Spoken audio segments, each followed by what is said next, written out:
6 months since the government launched a special security operation in Marsabit County to disarm residents following rising cases of insecurity in the area. Calm is slowly returning to the affected areas. Now hundreds of those displaced during the fighting are moving back to their homes and businesses and resuming their normal operations. The victims of the fighting pitting the Borana and Gabra communities now want the government to fulfill its pledge to compensate them and help them rebuild their lives. The story was produced by Gatete Njoroge. It is playtime at the home of Abdia Jatani in Komboni village in the outskirts of Marsabit town. Jatani gazes at her children and those of her neighbor as they play football in this newfound peace and tranquility in the area. Komboni village, which was a no-go zone last year, is back to life 6 months after the government launched a special security operation to flush out criminals in Marsabit County. Locals can now walk freely without fearing for their lives, unlike before, when the sound of a motorbike was a sign of danger which could leave a trail of bloodshed. Wanapigana bunduki usiku mzima inalia. Sasa nikachukua watoto nikatoroka. Hali ilikuwa mbaya zaidi. Hata huwezi tembea from town to here. Hata hapa yenyewe huwezi sema sasa from asubuhi mpaka jioni, sasa una uhakika usalama wako. Jatani escaped from her home to Marsabit town, where she stayed for 1 year and 2 months before returning home. She was lucky to tell her story, unlike her neighbor, a police officer, the rank of corporal, who was shot dead by criminals outside his home while having a cup of tea. Nikifika huko town nikasikia jirani yako ameuawa koblo. Nikastuka nikafika. Nikafika hata nikashindwa kupita hapa kwa sababu ya kabila tu. Lakini sasa hata yeye ametoka amezikwa vizuri, hata bibi yake sasa yuko ako huko kwao. This chair, which the officer was sitting on before he met his death, is now in possession of Jatani, who keeps it in memory of the slain officer who had lived in the area for only 2 months before he was killed. Shida kama isitokee tena kwa sababu sisi tuko na watoto, hakuna mahali tunaenda na watoto wanaongoja chakula, wanaongoja school fees, tunaenda kutafutia watoto wetu.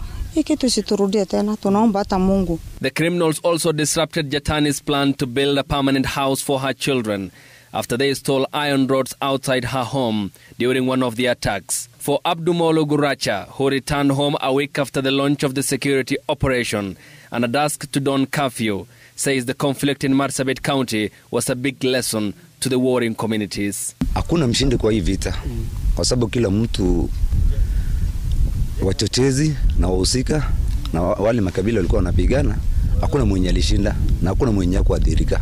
Kila mtu alishuhudia hasara. Hakuna mwenye hajapata hasara. Wengi walikosa makao, walikosa familia yao, watoto wao, watoto walikosa wa mama, watu walitoroka Marsabit. Yaani mpaka kila mtu sasa alisikia hiyo uzito ya vita. Ndio sasa hata Mwenyezi Mungu akasikia maombi ya wale maskini, ndio alikarejea. A few meters from here we visit the home of the late 24-year-old Roba Lekuti, who was killed while walking in Komboni village in 2021. Lekuti left behind a widow and 2-year-old daughter who have since returned home after they were displaced following increased cases of insecurity. A few kilometers from here in Kiwanjandege area in Marsabit, this lorry is ferrying household goods to homestead in the area. The owner of the property was among the over 2,500 families who are displaced by the conflict and who had to seek shelter in Marsabit town. He returns to his home after being convinced that communities have now embraced peace. However, some of their neighbors are still displaced after their houses were burnt, property destroyed, and their livestock stolen by the attackers. Those displaced by the conflict and who are still living in Marsabit town want to be involved in the peace process. Tunapenda mambo ya amani, lakini tunataka amani tuuzushwe wale wangevaa kuuzikana kwa hiyo warsha. For the business community, the peace in Marsabit town has allowed their businesses to start to thrive again. At the height of the conflict, shops remained closed for fear of attacks and adherence to the curfew regulations imposed by the government. Kama sasa nitatoka hapa kitu kama saa 2:30 usiku. Samani ilikuwa sitokangi, ikifika saa kama hii tunaanza kufunga soko. Saa 12 kila mmoja anaenda nyumbani. saa 12 kabla. Kwa maana ikianza saa 12 wako nyumbani. Tulikuwa tunakaa kwa nyumba huwezi toka. Njaa ikawa ni mingi. Kazi hakuna, matajiri wale walikuwa wanatupea kazi wakatoroka wakahama. Matajiri wameanza kurudi kidogo kidogo. Kwa sababu kama saa hii nimesikia nimepigiwa simu na watu kama 4 wale walikuwa wametoroka Marsabit wakarudi. Nikawafanyia kazi kidogo kidogo. Si tuko na salama kabisa. Hata usiku mpaka saa 6, saa 7 naenda kata hospitali kuangalia wagonjwa narudi. Hakuna shida. Naona hakuna shida.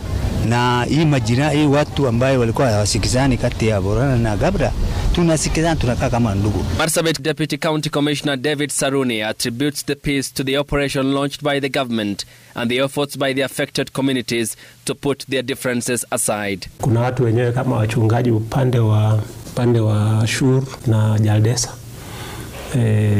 Wakati ulikuwa na operation ikiendelea walianza kutangamana.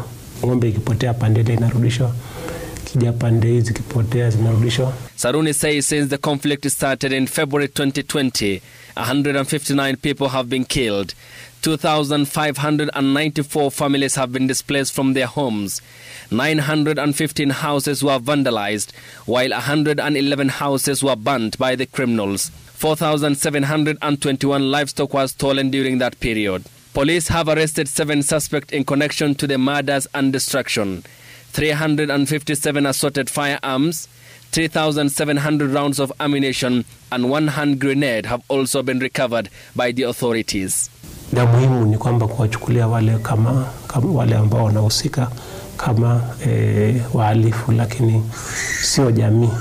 SEK Bishop Daniel Kampicha, a member of the Marsabit Interfaith Council, who have been leading the peace process by reaching out to the affected persons, says there is need for victims to be cancelled and compensated. But if these people who have been so affected can be actually called together, I am wounded from this community, he or she is wounded from that community, but then somehow they are brought together to share their brokenness, you know, and work with them in a way that they are healed.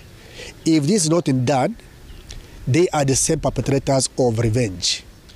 Number 2, the government and the NGO world, you know, and all well-wishers, we need to help rebuild. With the planned deployment of the General Survey Unit officers, Rapid Deployment Unit and the Anti-Stock Theft Unit in some of the areas still facing security challenges in the county, the government believes that peace and tranquility will be sustained through the coordination of the National Cohesion and Integration Commission, which opened offices in Marsabit County following the conflict.